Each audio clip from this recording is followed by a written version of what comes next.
And for that girl backstage, make it publicly clear, never mind who you thought I was, I'm Rick James, bitch.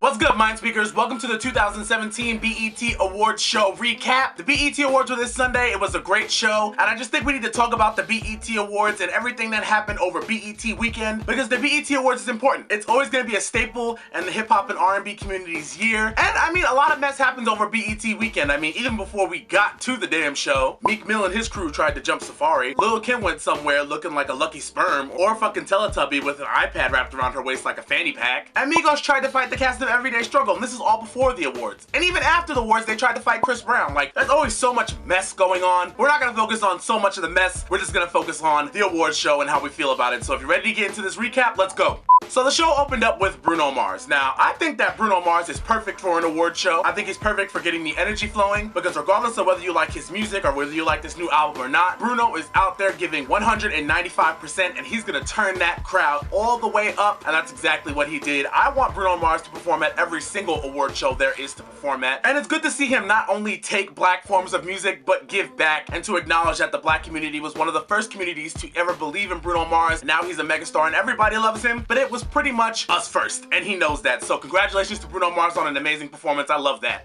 Leslie Jones was the host, so after Bruno Mars performed, Leslie Jones came on.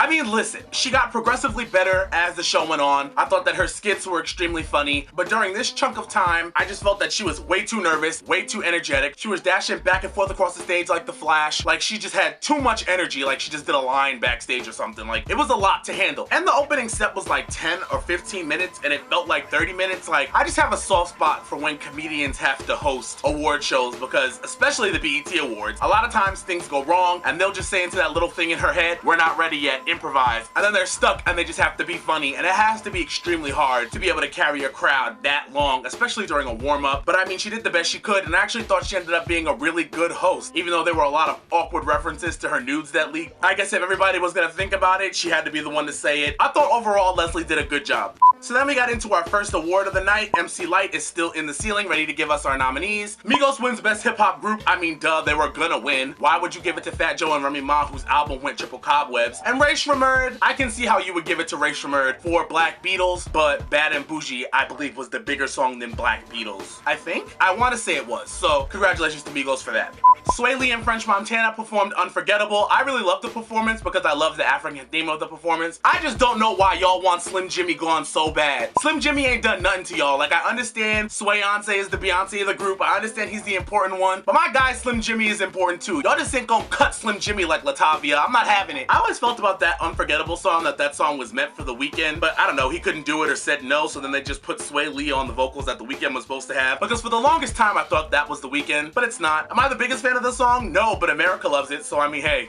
Solange won the Centric Award for Cranes in the Sky. I'm not gonna pretend to know what a Centric Award is. I don't know what the fuck that is. BET had a lot of weird awards that they were giving away. A lot of them were sponsored by different companies. I don't get why they were doing that, but any award given to Solange for Cranes in the Sky, I don't give a shit what type of award it was, because she deserves all the awards for Cranes in the Sky, because it's one of the best songs ever created. So if Solange gets an award for Cranes in the Sky, I'm just gonna clap for it. I don't give a shit if it's a Centric Award or not. Congratulations to Solange. Quavo, Giselle Knowles Carter, and Post Malone performed, and I was like, oh shit, is Quavo just about to perform alone and leave the rest of them boys out? But no, then he performed with the rest of the Migos. He performed T-Shirt, and they performed Bad and Bougie, and I just want to speak on the set design that BET was allowing people to pull off. BET put production value into this award show, and I appreciate that, because there were high quality sets, there were high quality performances that were happening, and they allow people to bring artistry and other forms into their performances. And I'm happy about that. Shout out to BET for that, because this performance was amazing. They had like girls dressed as Eskimos behind them when they was performing T-Shirt. It was lit and the crowd was going off. It was a great performance.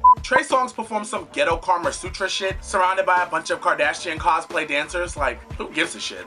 Next it was Chris Brown's turn to perform, and he performed Privacy with the backtrack, which is very telling because he skips all the high notes. But then he went into party and he danced his ass off. I thought it was a great performance. I mean, Chris Brown is always gonna be a top-notch entertainer because he could dance his ass off. My biggest concern is Karrueche was there, so I was like, is he on stage doing backflips 36 feet away from Karrueche? But apparently BET had moved Karrueche into a private holding tank of some sort, court, so that way she would remain 100 yards away from Chris Brown at all times, and she will be able to honor her restraining order. So I also want to say shout out BET for doing that to allow both of those people to be able to share the space. I saw a lot of people saying that, oh, Chris Brown shouldn't have been allowed at the BET Awards. Chris Brown is the talent, Karrueche's not. So of course Chris Brown is going to be allowed at the BET Awards. But if Karrueche is going to want to be there as well, we have to allow for both people to exist here. And they did a great job by keeping all temptation for them to even interact at complete bay. They didn't even see each other the entire night, and that was the perfect way to do it. The Best New Artist nominees were 21 Savage, Cardi B, Chance, Khalid, and Young M.A. And Chance the Rapper won. I mean, whatever.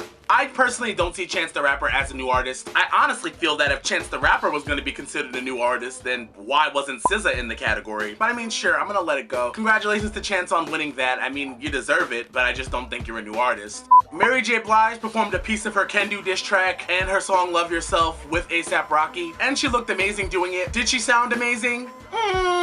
I'm not gonna say a foul thing about the auntie of the black delegation. That's not what I'm gonna be doing here today. I'm just gonna say congratulations, Mary. Continue to, you know, scream it out if you got to. Just get the pain out of your heart. That's what the people want to hear. You know, she's had her moments. She's had the crispy chicken. She's had the when the officer stops you moment with Hillary Clinton. But I'm counting the BET Awards as a win, so. Next award kind of annoyed me because they combined Best Male R&B and Pop Artist, and I feel like there's enough male R&B artists that are out that you could make that a complete different category, and you could throw most of these people in here in pop. But the nominees were Bruno Mars, Chris Brown, Trey Songz, The Weeknd, and Usher, and then of course Bruno Mars won. I mean, duh. Especially with the year he's having in comparison to the year everyone else is having, it's really not even a contest. But do I consider it to be R&B? No. Big Sean performed Sacrifices, Moves, and Bounce Back. It was a really, I mean, here's the thing. It was very Beyonce-esque. I mean, the visuals were dope. It was just, it's been done before. It looked like Beyonce Billboard Music Awards 5 years ago when she first had all the Beyoncés behind her and, you know, all that other stuff. And it was really weird seeing a rapper do choreography because it wasn't really choreo. It was just kind of like a two-step and like some shoulder bops. But I mean, hey, listen, I thought it was dope. It was a dope idea. It brought more to the idea of performance as a male rap act. I just don't know if anybody gave a shit about the music enough to even want to ingest the performance, but it was definitely cool to watch. On the mini Nissan stage, which is usually, I don't know, it's usually Something Voices, but Nissan sponsored it and took over the name. But usually this is the time where they take people who are up and coming, who deserve a chance to perform, but aren't really going to be on the bigger stage, and they let them perform at the BET Awards. And the two people they chose were Jessie Reyez and Khalid, and I thought they were perfect choices. Jessie Reyez had a beautiful indie tone to her voice. I'm actually going to get into her project after seeing her, because I did not know her before the BET Awards. Honestly, I feel like Khalid could have gotten a spot to perform on the main stage, because that boy's voice sounds like cheesecake. And he's only 19, he's got such a huge future ahead of him, and he's also signed to RCA, because RCA knows R&B, and they've got their finger on the pulse of what's next right now in R&B. So congratulations to Jessie Reyez and Khalid. You're both superstars, and everybody needs to go check y'all shit out. Escape reunited and performed a medley of hits. I think a lot of people were affected by the nostalgia of seeing them get together and perform again and hearing your favorite songs by them come out of their mouths. I think a lot of people were affected by that. But for me personally, I wasn't. So I think they sounded okay together.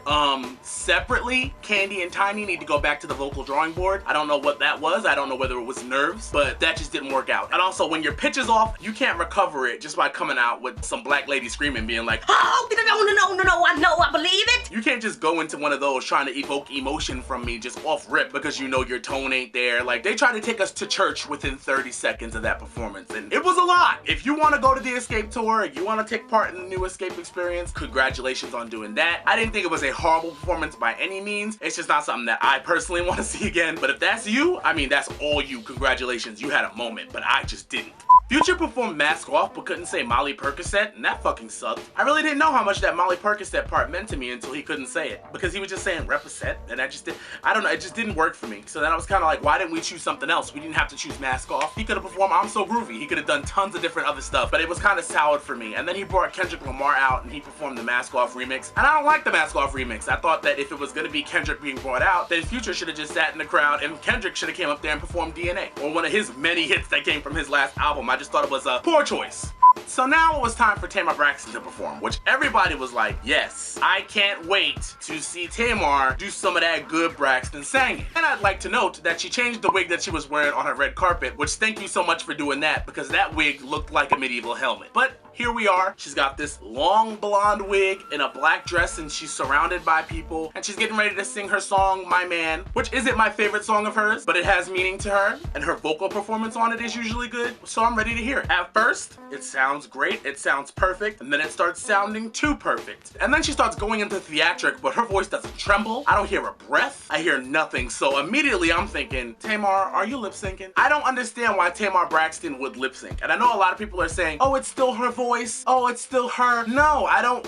You're a vocalist. Like, Tamar can sing good. Like, she can sing. Why wouldn't you just do it live? I don't understand why you would lip sync when you don't have to. And it's not like you were dancing. There was no full choreography. You were standing there in a dress. You should have just sang the song if you could sing the song. And then towards the end of the performance, which is how you could tell it was straight theatrics, she starts flipping this wig. I want someone to trust me in a relationship the way Tamar Braxton trusted the pins in this wig. And it was all overcompensation and theatrics because she wasn't singing. Like, why didn't you just sing it? I don't get it. I don't get it. Was she lip syncing? If she wasn't, I'm chatting. Let me know in the comments below if you don't think Tamar Braxton was lip syncing, but I thought it was lip syncing. Chance the Rapper won a humanitarian award, which was sponsored by Walmart, which is a fucking joke if you know anything about Walmart. But I mean, listen, Chance the Rapper's only 24 years old and he's done so much to help out the people in Chicago. To me, he's like the Martin Luther King of Chicago, and then you got Vic Mensa, who's like the Malcolm X of Chicago. I think both of their viewpoints are necessary, and I think they're both great examples of the type of young leadership that Chicago needs. And for that, of course, Chance the Rapper deserved that humanitarian award. Just wish it wasn't sponsored by Walmart, though. The New Edition tribute was too long. Like, I understand the importance of New Edition. I know how much that means to people, but that tribute was too damn long. I understand the importance of the movie. The movie was great, but I am tired of seeing all these kindergartners and high schoolers running around dancing and pretending they're the real New Edition. Like, New Edition is not happening again. I don't care how many versions of y'all want to do it. Y'all need to stop performing as New Edition. It's annoying to me. Then you gotta watch both generations of New Edition perform as New Edition, and then New Edition went up to accept the award, and then New Edition performed as New Edition, which for me, I hate when adults perform children's music, and I guess that's why they have the younger kids to do it. It's weird for me hearing these grown men sing Mr. Telephone Man. Like, I know it's you, but it's not you anymore. Like, it's weird. They performed Can You Stand the Rain, though, and it was good because everybody avoided the high notes, and they did not sour a classic, but then you had to sit through all three generations of the New Edition performing together. It was just too long. They really needed to edit that performance down so much. It was a lot that I did not need. I mean, if you're gonna go see them on tour, because all three generations are going on tour together, I can't. Congratulations on a great movie, on a resurgence of your legacy. Just leave me alone. The same way I was tired of seeing Lil Mama run around like she was really Left Eye. Like, no, you're not. You are not. Lisa's dead. To me, it's been overkill, and I don't want to do it anymore. I don't want to do it anymore. Then it comes down for Best Male Hip Hop Artist. Nominees were Big Sean, Chance, Drake, Future, and Kendrick won, of course. You know, overall for awards, it was a pretty straightforward night. You knew Kendrick was gonna win the award. Kendrick had the biggest album, and he deserved it. Next is the moment that I was waiting for the entire night. I've been waiting for this moment since it was announced. You know, I was like, holy shit. So the announcer says, SZA! You start to hear SZA sing that beautiful Love Run in the beginning of Love Galore. And you can hear the PAs, I don't know who it is, singing, no, don't sing it, don't sing it, don't sing it. No, actually, go, sing, just go. And they have to stop the performance due to technical difficulties. Now, I, for one, was pissed because even though SZA managed to flawlessly recover, you know, what if she wasn't the consummate professional and amazing superstar that she is? You know, what if she would have fumbled because y'all couldn't do your one goddamn job, and that's protect SZA. You had one job all night, and that was to make sure SZA's fucking performance was seamless, and you fucked up the one performance you weren't supposed to. I was pissed. But because she did so well, I went over it. I was so proud of SZA. She got up there, she performed Love Galore, and she performed The Weeknd. I mean, I personally didn't want her to perform The Weeknd. I thought The Weeknd was a bad choice to perform, but I know y'all love it because it's trifling. I would rather her perform something like Normal Girl when she could showcase the clarity of her vocal tone, but y'all like The Weeknd, and you gotta give the people what they want. So, I mean, either way, SZA, congratulations. You're amazing. You're perfect. You're a star. I love you so much. Best female hip-hop artist went to Remy Ma. Like I told you weeks ago, it was gonna go to Remy Ma. Like Nikki told you about a week ago, it was gonna go to Remy Ma. Whether she deserves it or not is up for debate. You tell me whether you think she deserves it or not. I personally don't think she deserved it because she hasn't done anything else besides Sheether. And regardless of whether you like what she's pumping out or not, Nikki has had the work ethic and the success to match it, and Remy Ma this year has not. But I understand you guys think she won the beef, so she deserves the award. Congratulations. And a lot of you were happy to see Remy win, and a lot of you were happy to see Nikki lose. I just want you all to keep that same energy when Remy's album comes out. And closing the show was DJ Khaled and Assad with Quavo and Chance, and they performed I'm the One. The song sounds like a nursery rhyme to me. I would have tried to get Bryson Tiller and Rihanna to the BET Awards to perform Wild Thoughts. That would have been an epic finale. I would have even had Carlos Santana try to play the guitar. Like, that shit would have been nuts. But hey, we gotta settle for what we gotta settle for. It's the BET Awards. Rihanna won't there. She was off making out with some nigga. Overall, the BET Awards was great. I thought it was a great show. I thought they did their best. I thought it was extremely long because it went over about an hour. So it was like a 4-hour award show. It was a lot of material. It was a lot of time. They had, you know, the usual BET fuckery. Moments of dead air. Calling Issa Rae Yara Shahidi. Like, there were a lot of things that went wrong in this award show, but that's part of the reason why we love the BET Awards. It's endearing. It was another successful year. I know plenty of things happened in the post-show and plenty of things happened in the pre-show, but I took my humble black ass to bed, so you don't have to go somewhere else for that review. But that's all for the 2017 BET Awards recap, so if you like this video, don't forget to like and subscribe. If not, suck a dick, and I'll be seeing you guys later. Deuce. Kim Kardashian announced she's having baby number 3 via surrogate, and I saw a lot of people being really petty, like, this bitch only wants a 3rd baby because Beyonce's more of a mom than her now. Like, Kanye, we need to have another baby quickly. Beyonce is